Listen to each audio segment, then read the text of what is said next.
Hello guys! Good morning, good afternoon, at good evening mga kamepren. Nanonood o kami ng Duterte mga kamepren. Tatay Digong, the best! Idol namin si Tatay Digong. Sa Senate hearing. Pero talaga si Ontiveros na to. Tinitira si Pangulong Duterte. Daming nabawasan ng drugs sa daming natanggalan. Natakot kay President Duterte nung siya naging president kasi yung sa mga droga, maraming sa mismong kahit saan nagluluto ng droga. Wala tayo sa droga mga kamay-friend. Dali tayo dyan. Droga, no. Kaya ang pagdodroga, wala kang makukuha mga kamay-friend kundi sakit ng ulo at saka problema. Gusto mo kulong doon sa sementeryo. Kaya no to drugs. Ever since, no to drugs.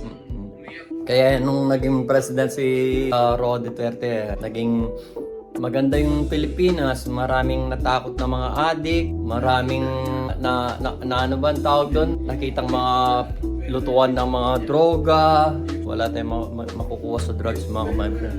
Trabaho na lang tayo ng fair. At para as long as na wala tayong nakapakan, trabaho lang mga kamay-friend. No to drugs, no.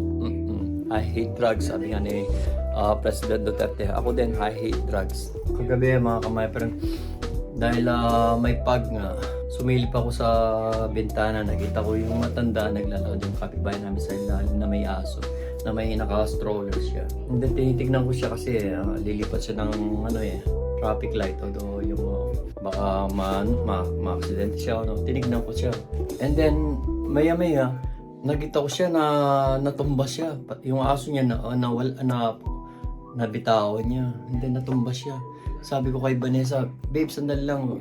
Lalabas lang ako, tutulak ko yung matanda. Pero tumakbo ako, malayo sa baba. So yun nga mga my friend.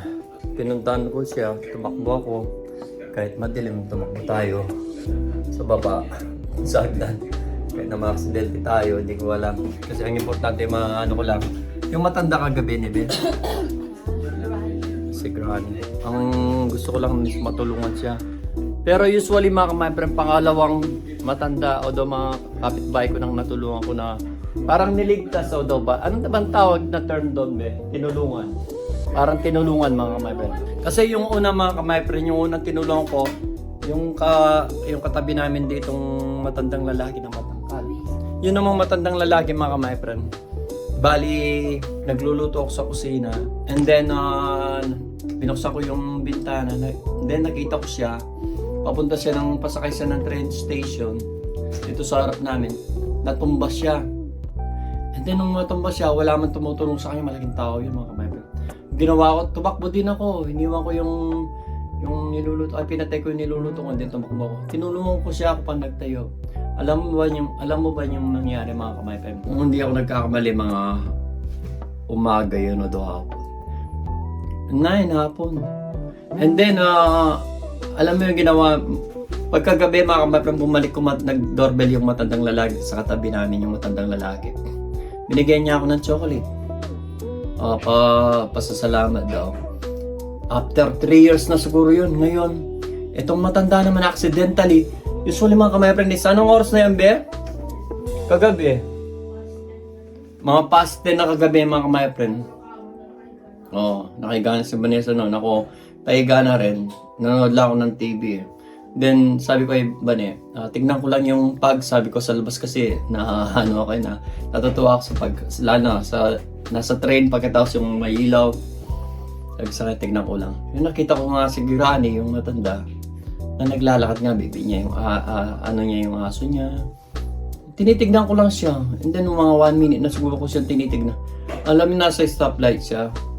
Red pa, lumipat na siya.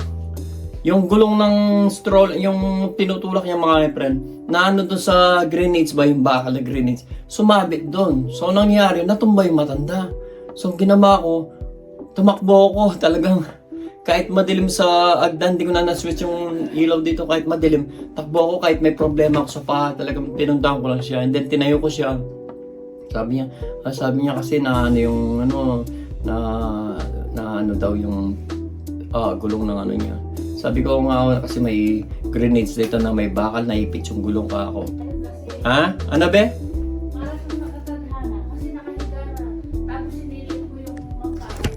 Oo, mga my friend, parang nakatandaan na talaga kasi sinilip ko lang yung pag and then inintay ko lang yung matanda kasi nakita ko malayo siya. Nakita ko siya.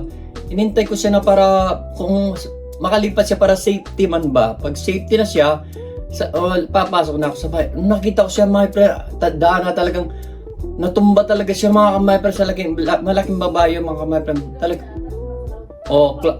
Mausok pa kagabi talaga yung pag talaga. Alam mo talagang tadhana talagang tumakbo talaga ako mga may para iligtas siya. Siya ang pangalawang matandang kapitbahay ko na tinulungan ko. Yung una dito yung lalaki na. Ngayon yung lalaki yung namatay na Bene. Ay hindi namin alam yung kapitbahay namin dito kung dinala na sa home for the aged or home for the ano ba? Tama. And then, ito naman pangalawa mga my friend. Sulat ko lang, last 3 years ago yung sa matandang lalaki sa kapitbahay. Ngayon naman, kagabi naman, October 28, yung nangyari yun at 10:30 siguro, October 28. Babae na naman ang matanda mga my friend, tinulungan natin. Tandaan na talaga. Talagang, hindi ko inalis sa matak talaga na tignan siya kasi lilipat siya, matanda na siya, naka-stroller lang siya, may tinutulak lang siya. May dala siyang aso, nag-press air lang daw siya at saka yung aso niya. Talagang nakatanda na talagang hinintay ko siya talaga na kung gusto ko kasi talaga na makalipat na siya ng maayos and then maano na panatag niya yung loob ko. Nakita ko talaga natumba mga meron yun. Tinulungan ko, nagpasalamat, sabi niya ganun. And then, nang lumabas pa si Vanessa, bumaba. Sabi niya, sabi na, good na abe, sabi nang, yun mga kamay, ang sarap sa akin na pag nakakatulong ka, mga kamay friend. At saka, God is good all the time, mga kamay friend. Yun naman, yung nangyari kagabi sa matanda, tsaka sa amin. Nakapit-bahay ko yun, sa mismong ilalim ko yun na, yun naman mga kamay, pag nagpa-party kami, birthday, may okasyon, birthday ko, birthday ni Vanessa, birthday ni Gian. Sasabihin lang namin sa matandang yun at bibigyan namin ng lumpiang gulay, pritong gulay, ganyan, yung lumpiang prito ba. Kasi para malaman nila na mag-iingay kayo, magkakanta, karaoke. Kaya yun ang ginagawa ko palagi. Pagkatapos mga ilang araw yatid niya yung plato, nagpapasalamat siya, masarap daw. Masarap daw. Yung nasa ako nakabihis na. So ngayon kami Martes, day off namin parehas. Pero di ko alam, baka siya mamaya is mayroon siyang babysit. Kasi dumating na yung mga amo namin mga kamay. Pero kung mapapanood nyo sa ano namin sa dati may video, yung last video namin. Ano na be?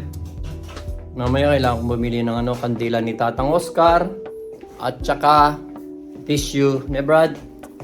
Malungkot tayo. I love my parents mga my friend. Tagal naman ang asawa ko mga my friend. Hintay ko lang siya mga my friend. Usually dapat kanina pa ako umalis. So guys, nabaliw yung asawa ko. Hinahanap niya yung susi ng amo niya. Hindi niya makita. Ito yung sa Starbucks. Nung umalis ako sa Starbucks ang binigay ng mga kasama ko sa Starbucks. Ni Mehmet nila Bara. Ito.